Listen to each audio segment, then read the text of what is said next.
अन्य काही बातम्यांकडे बारामती ॲग्रो कथित गैरव्यवहार प्रकरणी मुंबईसह एकूण 6 ठिकाणी ईडीनं छापे घातलेत।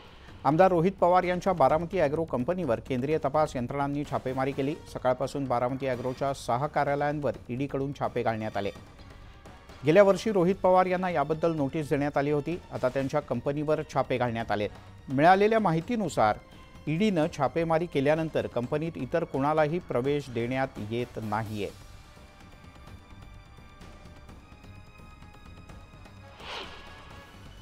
महाराष्ट्र राज्य सहकारी बँक घोटाळा प्रकरणी राज्यभरात छापेमारी सुरू करण्यात आली असून याचे पडसाद बारामतीत देखील उमटलेले आहेत। आपण पाहू शकतो याच बारामती ॲग्रोवर आज सकाळी 6 वाजल्यापासून ईडीच्या अधिकाऱ्यांनी कारवाई केलेली आहे। त्यांचे कर्मचारी बरोबर आहेत आणि आपण पाहिले बारामती ॲग्रोने देखील मोठ्या प्रमाणात कर्ज घेतले होते।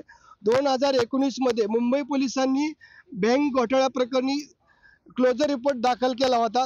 23 सप्टेंबर 2019 मध्ये पैसे घोटाळ्यामध्ये राजेंद्र पवार आणि अजित पवार यांची देखील नावे घेण्यात आली होती आणि मुंबई पोलिसांनी पुरावे अभावी हे प्रकरण बंद केले होते।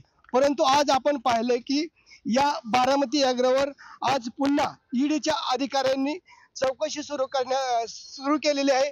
या बारामती ॲग्रोवर कर्जत जामखेडचे आमदार रोहित पवार हे देखील विश्वस्त म्हणून आहेत आणि आता या छापेमारीत या ईडीच्या अधिकाऱ्यांना काय सापडतंय, काय कारवाई करणार हे आपल्याला पाहावं लागणार आहे। जितेंद्र जाधव, न्यूज 18 लोकमत, बारामती। दरम्यान हे छापे पडल्यानंतर रोहित पवार यांनी एक्सवरून प्रतिक्रिया दिली। बारामती ॲग्रोच्या छापेमारीबद्दल रोहित पवार यांनी काय म्हटले पाहूयात। हा आहे स्वाभिमानी महाराष्ट्राच्या पुरोगामी विचारांचा चेहरा, ज्यांनी पिढ्यानपिढ्या महाराष्ट्र धर्म जपला आणि वाढवला। अन्यायाच्या विरोधात प्रसंगी संघर्ष करण्याची शिकवणही दिली।